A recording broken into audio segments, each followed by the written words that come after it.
Qu'est-ce qui peut vous empêcher d'avancer dans la vie? Plusieurs d'entre vous se posent la question de savoir souvent quels sont ces blocages qui les empêchent de réaliser leurs projets, de réaliser leurs rêves.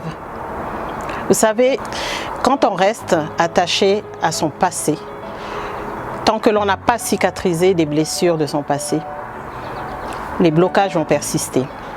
Vous devez tirer simplement les enseignements de ce passé que vous avez connu. Parce que tout ce qui nous arrive dans la vie doit, que ce soit positif ou négatif, nous servir d'enseignement et nous permettre de nous en servir pour penser autrement, pour agir autrement par la suite. Alors, ne pas prendre cela comme une tare, comme quelque chose qui nous impacte pour le restant de notre vie.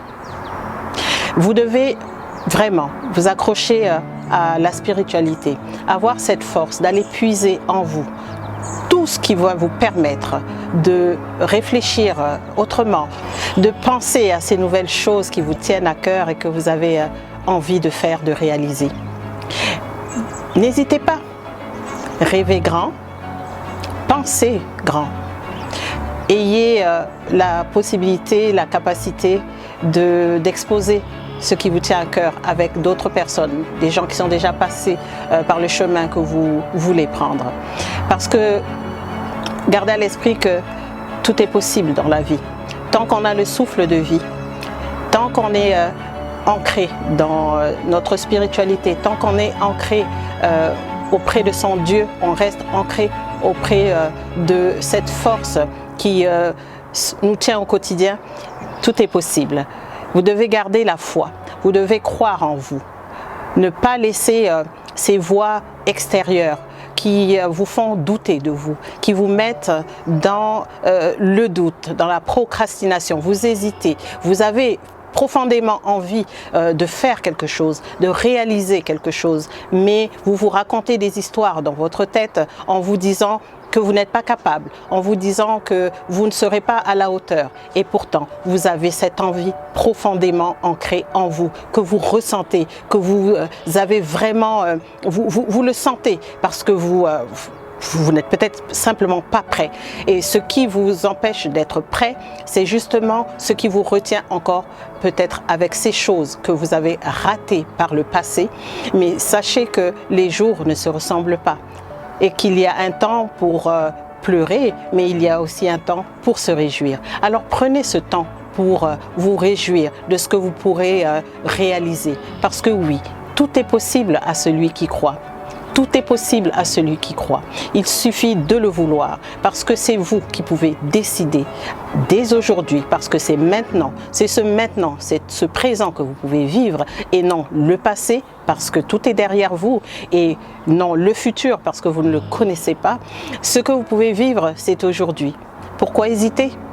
Pourquoi hésiter? Si vous sentez profondément que ce que vous tentez de réaliser depuis tant d'années, ce à quoi vous pensez depuis tant d'années, vous pensez le faire, vous pensez le réaliser, demandez-vous simplement si c'est possible, si votre projet est réalisable, si ce à quoi vous aspirez est possible de faire. Si c'est le cas, lancez-vous, donnez-vous les moyens.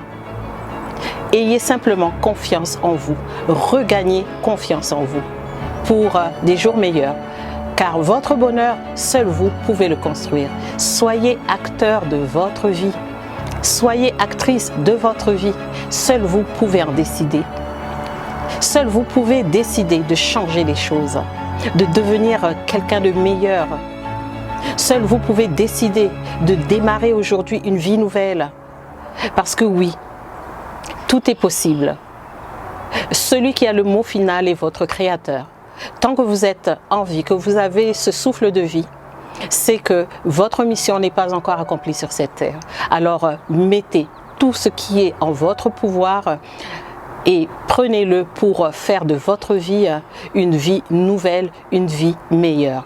Alors, je vous souhaite de trouver en vous la force qui vous permettra d'aller de l'avant et d'exploser et de briller enfin, d'être vous-même, de créer et de dessiner la vie qui vous ressemble, la vie que vous méritez. Parce que c'est surtout que vous devez vous autoriser l'abondance, vous devez vous autoriser ce bonheur. Et l'abondance n'est pas que financière, mais l'abondance peut être une guérison, l'abondance peut être une réconciliation avec un membre de la famille, avec un être cher.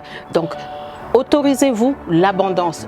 Mettez-vous en mode réception de l'abondance. Recevez ce qui vous est dû parce que nous y avons tous droit. Vous y avez droit, j'y ai droit, nous y avons tous droit. À partir du moment que vous êtes la créature du Très-Haut, que vous êtes une créature de Dieu, sachez que vous avez été créé merveilleusement et qu'en vous, tout est merveilleux. C'est à vous simplement d'arracher ce qui est merveilleux en vous, de le prendre, de le faire ressortir, de le faire rejaillir de vous, de l'exploiter et d'aller de l'avant.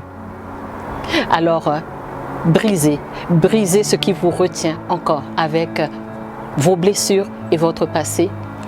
Pensez à cicatriser ces blessures. Cela vous permettra vraiment de vous détacher de ce qui vous retient encore. Et alors, je vous souhaite de réussir dans cet exercice et je sais que vous êtes capable, vous êtes extraordinaire et vous saurez passer de l'ordinaire à l'extraordinaire. Je suis Coach Carole, votre coach personnel. Merci de m'avoir suivi. Je vous dis à bientôt.